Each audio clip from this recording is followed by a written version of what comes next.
ఒక ఊళ్ళో శారదా ప్రసాద్ అనే ఉత్తమ దంపతులు ఉండేవాళ్లు. గౌరవం, ప్రతిష్ఠ కలిగిన గొప్ప కుటుంబం వాళ్లది. వాళ్లకి రమేష్ అనే విద్యావంతుడైన కొడుకున్నాడు. టౌన్లో ఉద్యోగం చేస్తూ ఉంటాడు. అతనికి పెళ్లి చెయ్యాలని సంబంధాలు చూస్తున్నారు. తెలిసిన వాళ్ల ద్వారా వచ్చిన సంబంధాల్లో ఆ ఉత్తమ దంపతులకు ఏ ఒక్క అమ్మాయి నచ్చటం లేదు. శారదకి బాధగా ఉంది. నువ్విలా బాధపడితే మన కొడుక్కి పెళ్లిగా శారదా, కొన్ని విషయాల్లో సర్దుకుపోతేనే ఖచ్చితంగా పెళ్ళవుతుంది. ఏమిటో ఆ కొన్ని విషయాలు? ఇంటి పని, వంట పని చేయటం, కుటుంబ గౌరవం, పరువు, ప్రతిష్ట లాంటి విషయాల్లో నువ్వు సర్దుకుపోవాలి శారదా. అంటే ఏమిటి మీ ఉద్దేశం? ఈ ఇంటికొచ్చే కోడలో ఇంటి పని వంట పని చేయదు, కుటుంబ గౌరవం గురించి, మాట్లాడుకునే పరువు గురించి, నిలబెట్టే ప్రతిష్ట గురించి ఆలోచించదు, తనకు నచ్చినట్టుగా ఉంటది, అంతేనా? అవును శారదా, మారుతున్న కాలంతో పాటు మనం కూడా మారాలి. నేను మారను. నేను ఇట్టాగే ఆలోచిస్తాను. కోడలంటే నా దృష్టిలో వ్యక్తిగత స్వేచ్ఛ అంటూ కుటుంబాన్ని రెండుగా చేసి వేరు కాపురం పెట్టడం కాదు. కట్టు, పొట్టు, చదువు, సంధ్యతో పాటు కుటుంబ గౌరవాన్ని కాపాడడం, ప్రతిష్టని నిలబెట్టడం. ఇక మన కొడుక్కి పెళ్ళైనట్టే, ఈ ఇంట్లో కోడలు అడుగుపెట్టినట్టే అని ప్రసాద్ అక్కడి నుంచి వెళ్ళిపోయాడు. దేవుడా, నా ఇంటి గౌరవాన్ని నిలబెట్టే కోడలు ఎక్కడుందయ్యా అని శారద వంటగదిలోకి వెళ్ళింది. ఇక మరొక ఊళ్ళో 25 ఏళ్ల వయసున్న అనామిక పరిగెడుతున్న దూడని పట్టుకోవాలని తను కూడా దాని వెనక పరిగెడుతూ ఉంటుంది.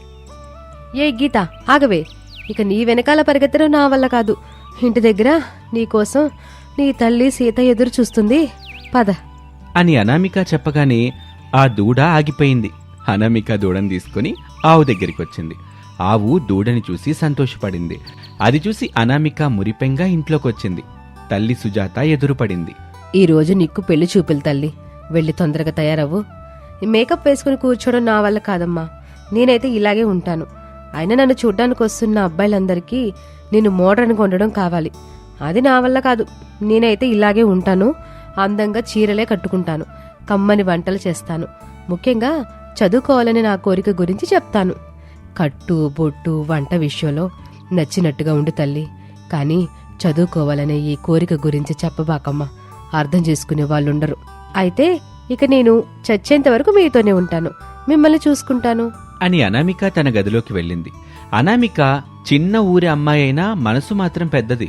తల్లిదండ్రులు ఆమెను చిన్నప్పటినుంచి ఇంటి గౌరవం అంటే మన మాటలు, మన పనులు, మన శాంత స్వభావం అని నేర్పించారు. ఇక వారం రోజుల తర్వాత రమేష్కి, అనామికకి పెళ్లి చూపులు ఏర్పాటు చేశారు. ఒకరికొకరు నచ్చుకున్నారు. నీ గురించి చెప్పమ్మా. నా పేరు అనామిక అండి. వంట పని, ఇంటి పనితో పాటు పాడి పంటల పనులు కూడా చక్కగా చేస్తాను. 10వ తరగతి వరకు చదువుకున్నాను. కుట్టు మిషన్ పని నేర్చుకున్నాను. అదో దిన ఆడపిల్లకి చదువెందుకని 10వ తరగతి వరకు చదివించి కుట్టు పని నేర్పించాం. ఇంటి దగ్గర ఖాళీగా ఉన్నప్పుడు కుట్టు మిషన్ కుట్టుకోవచ్చని నేర్పించాం. కట్టు, బొట్టు, ఎనయం, విధేయత అన్నీ బాగున్నాయి. మాకు అమ్మాయి నచ్చింది. పెళ్లి ముహూర్తం పెట్టించేయండి అని శారద ఎంతో సంబరంగా చెప్పింది. ఇక అప్పుడే అనామిక కొంచెం ధైర్యం తెచ్చుకొని, నేను అబ్బాయితో మాట్లాడాలి అని అడిగింది. అబ్బాయితో ఏం మాట్లాడతావు తల్లి? ఏం వద్దులమ్మా. కాబోయే భార్య భర్తలా కదా వదినా, మాట్లాడుకునివ్వండి అని శారద చెప్పగానే అనామిక తండ్రి రాజయ్య కల్పించుకొని, అలా పెరట్లోకి వెళ్ళండి తల్లి అని చెప్పాడు. ఇక ఇద్దరూ వెళ్లారు. అనామిక తను చదువుకోవాలనే కోరిక గురించి చెప్పింది. అందుకు రమేష్ ఒప్పుకున్నాడు. అనామిక ఎంతో మురిసిపోయింది.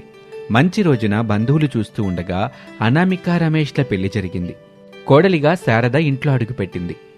కోళ్ళ ఉదయాన్నే లేచి నీళ్లు తేవడం, వంట చేయడం, ఇంటిని సర్దడం అన్ని నువ్వే చేసుకోవాలి. అలాగే అత్తయ్య, ఇది నా ఇల్లు కదా, అన్ని నేనే చక్కగా చేసుకుంటాను అని చెప్పి పెళ్లైన రోజు నుండి అత్తింటి వాళ్ళందర్నీ సంతోషపెట్టాలనే తపనతో వాన, ఎండ అన్నది పట్టించుకోకుండా ఇంటి పని, వంట పని చేసేది. ఎలాంటి కోళ్ళ కావాలని నేను కలలుగన్నానో అనామిక అట్టాగే ఉంది. నాకు చాలా సంతోషంగా ఉందండి అని శారద ఎంతో మురిసిపోయేది. అది చూసి ప్రసాదు సంతోషపడేవాడు. ఓ రోజున అనామిక తన చదువు గురించి తన భర్త రమేష్ను అడిగింది. నేనేమీ మర్చిపోలేదు అనామిక, నాకన్నీ గుర్తున్నాయి. నీ ఇంటర్ చదువు కోసం నేను ఒక కాలేజ్ వాళ్ళతో మాట్లాడాను. వాళ్ళు రేపటి నుంచి రమ్మని చెప్పారు. ఇప్పుడు ఇంట్లో ఏం చెప్పి అమ్మను ఒప్పించాలో నాకు అర్థం కావటం లేదు. ఎలా ఒప్పించాలన్నది మీ ఇష్టం, మీ కష్టం. ఏది ఏమైనా నన్ను మాత్రం ఇంటర్ చదివిస్తానని చెప్పారు. నేను చదువుకుంటాను. అని అనామిక చెప్పగానే రమేష్ ఆలోచనలో పడ్డాడు. ఇచ్చిన మాట తప్పుతారా? లేదు అనామిక, చదువుకోవాలనే నీ కోరికని నేను తీరుస్తాను.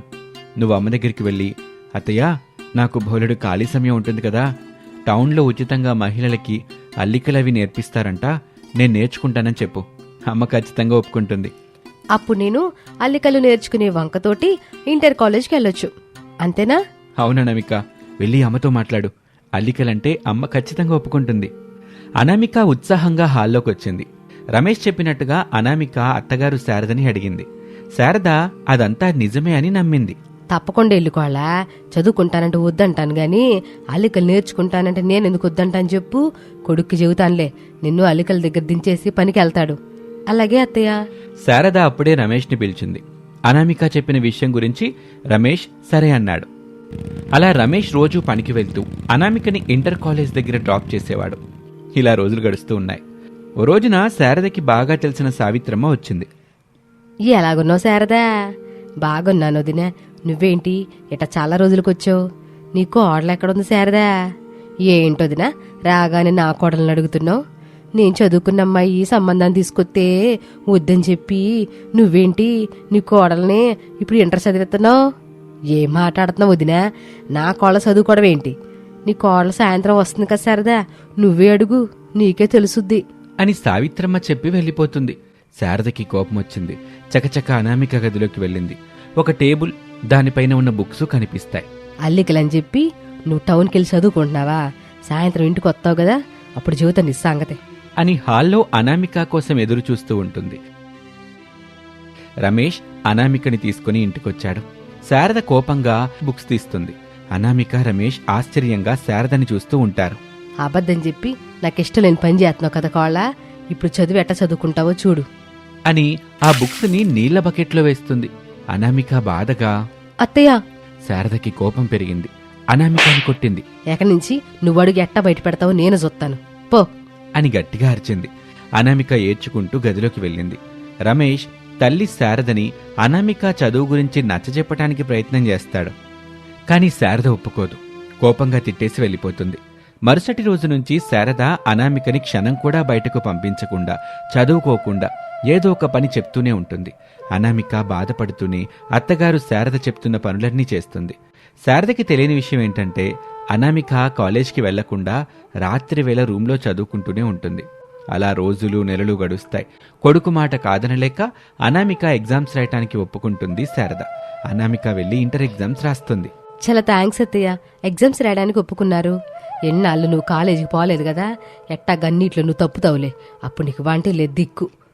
అందుకే నేను ఒప్పుకున్నదే. మీరు ఏమనుకున్నా నాకు పర్లేదు అత్తయ్య, నన్ను ఎగ్జామ్స్ రాయనిచ్చారు, అది చాలు అని వెళ్ళిపోతుంది. అలా రోజులు గడుస్తూ ఉంటాయి. అనామిక అన్ని పనులు చేసుకుంటూ అందరినీ ప్రేమగా చూసుకుంటూ ఉంటుంది. ఓ రోజున రమేష్ న్యూస్ పేపర్ తీసుకుని ఇంటికొచ్చాడు. శారదకి చూపించాడు. పేపర్లో పడిన అనామిక ఫోటో చూసింది శారద. చూసావమ్మా, నీ కోడలు అనామిక ఇంటర్లో స్టేట్ ఫస్ట్ వచ్చింది. పేపర్లో ఫోటో వేశారు. ఇంటర్వ్యూ కోసం టీవీ వాళ్ళు వస్తారిప్పుడు. శారద ఏమీ మాట్లాడలేదు. తనలో తాను, ఇప్పుడు టీవీ వాళ్ళ ముందు కోడలు ఈ అత్తగారింటి గౌరవాన్ని ఎంత ఘోరంగా దారుణంగా బయట ప్రపంచానికి చెప్పుద్దు. ఇన్నాళ్ళు కాపాడుకుంటూ వచ్చిన కుటుంబ గౌరవం మట్టిపాలయ్యేలాగుంది. ఇప్పుడు నేను కోడల దగ్గరికి వెళ్ళి ఏం చెప్పాలి, నా ముఖాన్ని ఎట్టా చూపించాలి అని అనుకుంటూ ఉండగా టీవీ వాళ్ళు ఇంటర్వ్యూ చేయడానికి వచ్చారు. నేను ఇంటర్లో ఫస్ట్ రావడానికి కారణం మా అత్తగారిల్లు. మా అత్తయ్య, మా మామయ్య, మా ఆయన అందరూ నాకు చాలా సపోర్ట్ చేయబట్టే నేను స్టేట్ ఫస్ట్ వచ్చాను అంటూ అత్తగారింటి గౌరవాన్ని కాపాడింది. శారద మాటలు విని తనెంత తప్పు చేసిందో అర్థం చేసుకుంది. అత్తింటి గౌరవాన్ని కాపాడిన కోడల్ని మరింత ప్రేమగా చూసుకోవటం మొదలుపెట్టింది. పెద్ద చదువులు చదివించటం మొదలుపెట్టింది. అత్తింటి గౌరవం అంటే ఇంటికొచ్చిన కోడలి ఇష్టాలను తెలుసుకొని వాటిని గౌరవించడం, అభిప్రాయాలని కోరికలను తీర్చడం అని అర్థం చేసుకున్నాను. ఇక నుంచి నా కోడల్ని మరింత పెద్ద చదువులు చదివిస్తాను అని శారద ఇక అప్పట్నుంచి అనామికని మరింతగా అభిమానించటం మొదలుపెట్టింది. ఇది వాల్టి కథ. మరొక ఆసక్తికర కథలో మళ్ళీ కలుద్దాం. అంతవరకు సెలవు. నమస్తే.